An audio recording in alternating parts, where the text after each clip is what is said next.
welcome back to Sage and Stone Homestead. My name is Heather, and this is going to be the second installation in our Raising Rabbit series. And today we're dealing with the nest box and talking about how to help care for baby bunnies. In general, there's not a lot that really needs to be done.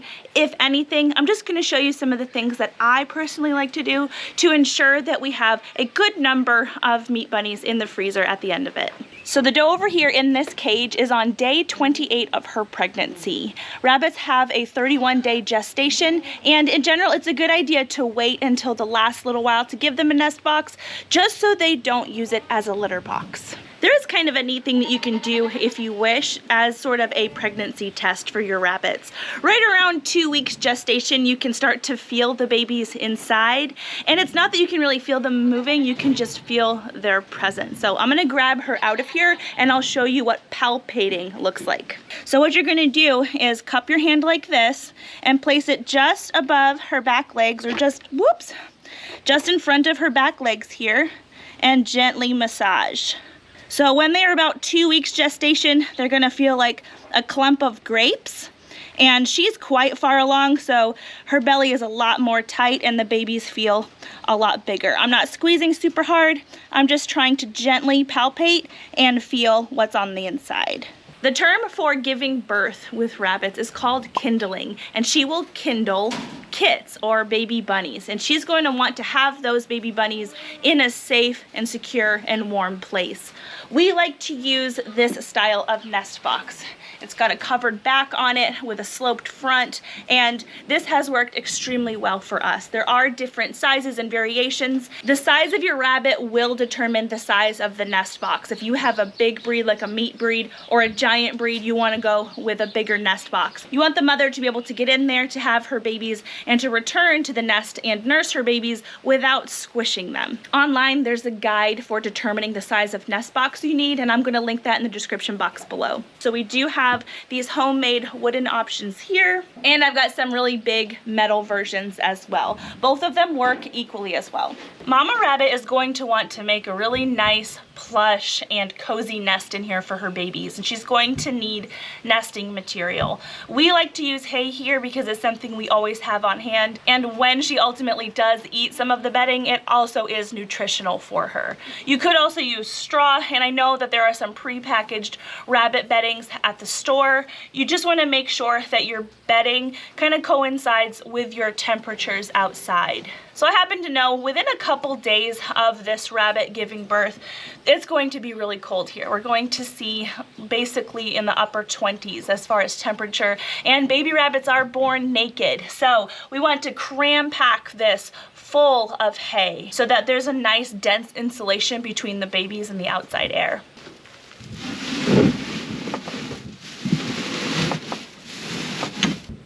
So if you know anything about hay bales, that was 2 flakes of hay, or 2 segments of hay, and I didn't fluff it up. So this is very, very densely packed, and it's going to allow her to make a really nice nest. So she's going to hopefully dig a nice nest underneath this covered part here, and when she goes to have her babies, she'll line it with fur, and it's going to be super cozy. In the summertime, I put much less bedding in here because they can get really hot. One of the benefits to this particular nest box is that it does have a vent hole in the back, and this is really nice when it's really hot out.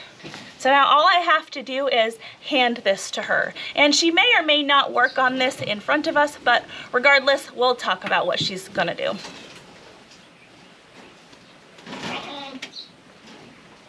So this mama is probably going to build her nest off camera, which would be her personality, so we're not going to fault her for that. Now, sometimes first-time mothers can mess this up. They can completely ignore the nest box and have their babies all over the wire. So it's important that when your doe's due date approaches, that you keep a close eye on her. I wouldn't really, get in there and mess with her too much because you could stress her out, but just watch her. If you start seeing tufts of fur kind of all over the place, she could be really close close to having her babies, and especially when the weather is less than ideal outside, like if it's really cold, you want to make sure that those babies do end up in the nest box. So it's a really common misconception that if humans touch baby bunnies, then the mother will ignore them or the mother will eat them. You can, if you see baby bunnies littered all over the cage floor, you can pick them up and put them straight back in the nest, and the mother should return to them there. I will say it's not unusual for a first-time mom to mess up her first litter and not know what to do. She may end up ignoring them and not feeding them. I like to give my does 3 strikes and then they're out. They're in the freezer at that point. But it can take up to those 3 times for them to really get the hang of motherhood. So those are some things you might see. You might see her scattering them everywhere. You might see her not make the best nest. She may not pull a ton of fur out for them. She may make her nest kind of in the wrong or less ideal spot in the nest box. Like if she made her nest in the front of the nest box, there would be a lot less heat retention happening versus making it in the back with that roof on it. It helps contain the heat in there. So you can pull out fur from the mother's chest. It doesn't hurt her at all. It actually comes out quite readily. It's part of their process, part of the hormones that they have when they give birth. You can pull some of that out and line the nest with it if she hasn't done a good enough job. There should be quite a lot of fur in there, especially if it's cold out, and she should be then covering them with her fur as well. They should be nice and cozy. So if your mama does what she should do and has her babies in the nest box, she may also deliver the placenta in there as well. So when you're in there counting the baby bunnies a good 12 to 24 hours after the birth, you may need to remove some placental material. I do generally leave that on the cage floor for her for another 12 to 24 hours. And if she doesn't eat that, I go ahead and give it to the pigs. It is good and fine for them to eat the placenta. It's going to help replenish her from the stress of giving birth and help boost her milk production. The size of the litter and what is normal kind of depends on the breed, and it depends on the rabbit. I know a lot of mini breeds, a 3 to 5 kit kindling would not be unusual. For something like this, the Californians, I kind of hope for at least 7 babies. They can have 12 and 14. And if they have a bunch of babies and it seems like they're not able to nurse them all effectively, that's when I will foster kits over to another doe. So when I breed my rabbits, I like to breed at least 2 in the same window. If not on the same day, I breed them a day apart so that if I do have to do some fostering, I'm able to. One doe might have 12, the other doe might have 5, and I can foster a few over to help balance things out. And I have had very good success with doing that. I've even had a situation happen where my sister-in-law, she had some baby bunnies born, and probably around a week after they were born, the mother died. And I had some baby rabbits born within that past week, and we were able to foster those baby bunnies here and grow them out for her. I haven't had to do any kind of introduction of the kits or anything. When I have fostered babies over, I've literally just moved them from one nest into the other one. We'll come over here to Fluffles to talk about nursing, because Fluffles, she nurses her babies right in front of me all the time, and it's really an awesome thing to see. It's not common to see a mother rabbit really go or attend to her babies at all. Mother rabbits have a very, very nutritionally dense milk, and so they really only have to visit their babies and feed them once or twice a day. I have seen mother rabbits go to their babies more often than that, but it's not expressly necessary. So there are a couple things that you can do to make sure that the babies are getting enough to eat. Sometimes with bigger litters, some kits can get knocked off of a teat one too many times. And once that happens, if they miss too many meals, they become so weak that they can't really catch up. So I have a method for helping those kits not lag behind. So I know that we just saw Fluffles feeding her babies, but she does have one skinny one in here, and I want to check up on that baby. So here's a good baby. Here's a good fat one as an example. So this rabbit is probably 5 days old, 5 to 7 days old, and has a nice round belly. We don't see any bones back here, and the rabbit just has a lot of vitality. It's nice and perky. It's not just kind of laying I mean, it's laying there, but you can feel the difference in a rabbit that has vitality to it and a rabbit that is suffering. This is a good looking baby bunny. This little rabbit is the one that I've been watching, and it's a lot more scrappy, as you can probably tell. The belly is not as full, but I have seen it less full in the past, and I used to be able to see the bones a lot more. So this baby is not really of an ideal condition, but you can tell it's got some good vitality, and right now it does appear to be looking for more milk. It's kind of nuzzling around my hand, looking for a teat, and we're going to pull her out and put this baby on one.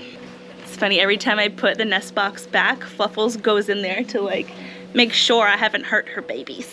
I got one, Fluffles.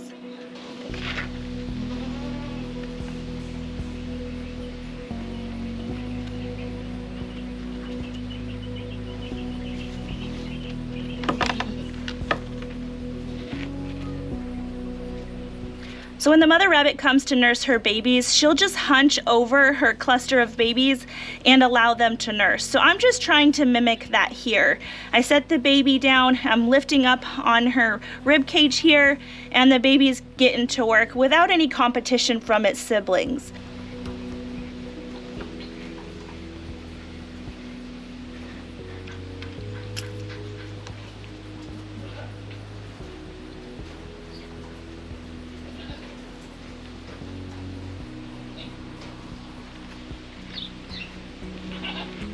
Alternatively too, you can hold the mother like so if you have a rabbit that you're able to cradle this way. Not all rabbits will be cradled. You can find the baby, especially if they're a lot less vigorous, this method works well, and put their face right on the teat.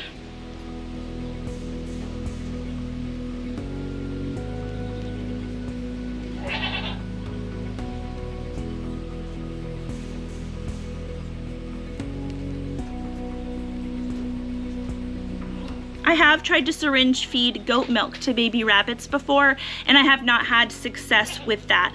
Some people have had success supplementing baby rabbits with kitten milk replacer and using a kitten bottle with a squirrel nipple attachment. Whoop! Having said that, it's not uncommon for the mothers to lose 1 or 2 baby rabbits per litter. I wouldn't say that you should expect it to happen with every litter, but it is kind of a frequent occurrence. So I like to check on my baby bunnies and count them every day the first week. Just to count them, make sure that they're all being adequately fed, and to make sure if there are some dead ones that I get them out of there. Are you done? So, our friend here is done searching for a nipple. It doesn't have a nice big old fat belly, but I think it has gotten something to eat. I have noticed that the fur is starting to grow in better on this baby bunny, and it just may always be kind of a runt, but it should survive.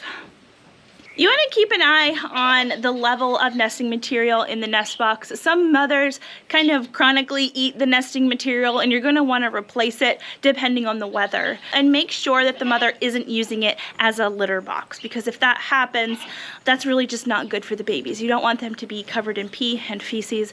Some babies can be prone to getting pink eye, and a mother using the nesting box as a litter box is one reason that happens. If she does start using her nesting box as a litter box, you're going to want to make sure that you're replacing that bedding as often as possible. And if you get to that point, try to preserve as much of the pulled fur as possible so you can replace that in the nest. Pulled fur is really valuable as a nesting material for the rabbits. I don't have any babies with the pink eye or the nest box eye right now, but if I did, I do have a colloidal silver spray that I would put on their eye and even in their eye twice a day. There also is an over-the-counter antibiotic ointment. I think it's called terramycin or tetramycin. It's pretty expensive for the little tube, and I would use that for a breeder if I needed to, but I wouldn't use it necessarily for a freezer rabbit. You'll notice too that especially with experienced mothers, they will, when it's hot out, they'll open up that nest, and sometimes the babies will be sprawled all out in the nest box. This is okay as long as by the time it gets cold again, they're all kind of clustered and covered. By the time the baby rabbits are 2 weeks old, their eyes should start opening. Once the babies start opening their eyes, they will start jumping out of the nest box, and they don't immediately know how to get back into the nest box, and you may want to help them with that, especially if it's cold outside. The mother rabbits won't put them back in the nesting box, but that is where she goes to feed them. So any kits left out of the nest box for too long could miss out on feedings and could die because of chill. So a couple times a day, just scan over the rabbitry, look at the baby bunnies, make sure that if you see any babies out of the nest box, that you put them back in until you're able to observe and see that babies that get out are able to hop back in. So once the babies really start hopping out of the nest box, that's when they start getting a taste of mama's food. So the next episode of this series is going to be talking about all things rabbit nutrition, and I'll see you there.